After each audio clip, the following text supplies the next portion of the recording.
রাজ্যের বিভিন্ন প্রান্তের সাথে নদিয়া জেলার 10টি পৌরসভার বামেদের পক্ষ থেকে অবস্থান বিক্ষোভ দেখায়। আজ গয়েশপুর পৌরসভায় ও বামেদের পক্ষ থেকে অবস্থান বিক্ষোভ ও ডেপুটেশন দেওয়া হয়। প্রসঙ্গত পৌর নির্বাচন সহ বিভিন্ন দাবি নিয়ে এই অবস্থায় বিক্ষোভ বলেই জানা যায়। উপস্থিত ছিলেন গয়েশপুর এরিয়া কমিটির সম্পাদক ও প্রাক্তন পুরপ্রধান গোপাল চক্রবর্তী, দীপক শিকদার, যুবনেতা রাজেন সরকার সহ একাধিক নেতৃত্ব। কি জানালেন বামেদের পক্ষ থেকে? এছাড়াও গয়েশপুর পৌর প্রশাসক মরণ কুমার দে কি জানালেন, আসুন দেখে নি। আমাদের রাজ্যের সমস্ত পৌরসভা কর্পোরেশনেই পর্যায়ক্রমে বিক্ষোভ কর্মসূচি অনুষ্ঠিত হচ্ছে এবং হবে। আমরা আজকে বিক্ষোভ কর্মসূচি পালন করছি।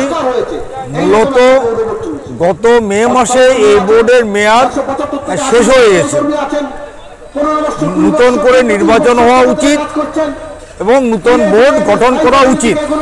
এটা জনগণের গণতান্ত্রিক একটা অধিকার, সেই অধিকার এরা হরণ করছে। সেজন্য যাতে অবিলম্বে নির্বাচন করা হয়, জনগণ যাতে তাদের ভোটাধিকার প্রয়োগ করতে পারে, গণতান্ত্রিকভাবে তারা তাদের নির্বাচিত পছন্দ মতন কাউন্সিলর নির্বাচন করে নতুন পৌরবোর্ড গঠন হতে পারে, তার জন্য আমরা ডেপুটেশন দিয়েছি মূলত নির্বাচন কমিশনকে থ্রু চেয়ারম্যান, আর তার সাথে আনুষঙ্গিক রাস্তাঘাট, জল, অন্যান্য যে সমস্ত অব্যবস্থা পৌরসভা চলছে তার বিরুদ্ধে আমরা আমাদের বক্তব্য উপস্থাপনা করছি। আমাদের পক্ষ থেকে আজকে একটা পৌরসভার ডেপুটেশন দেয়া হচ্ছে। মূলত তারা যেটা তাদের বক্তব্য যে পৌরসভার মেয়াদ শেষ হওয়ার পরও পৌর নির্বাচন হচ্ছে না, কি বলবেন? পৌরসভার মেয়াদ শেষ হয়ে গেছে, এটা আমরা সবাই জানি, সারা পশ্চিমবঙ্গেই তাই হয়েছে। এটা নিয়ে কোর্টেও কেস হয়েছে।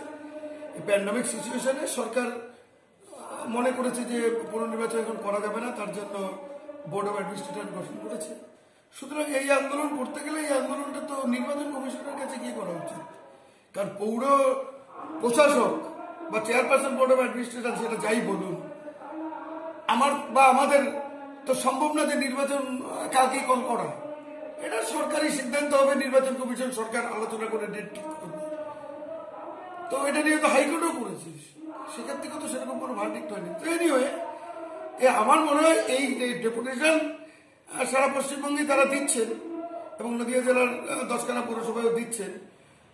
কোনো গণতান্ত্রিক দল তারা দিতেই পারে, সেটা নিয়ে তো আমার কোনো বক্তব্য নেই। তবে তারাও জানেন যে এই সমাধান তো আর আমাদের হাতে নয়, এই সমাধান হচ্ছে নির্বাচন কমিশন তথা রাজ্য সরকার, তারাই ঠিক করবেন। আমার কাছে একটা ডেপুটেশনের চিঠি দিয়ে গেছে, আমি সেটা নির্বাচন কমিশনে পাঠিয়ে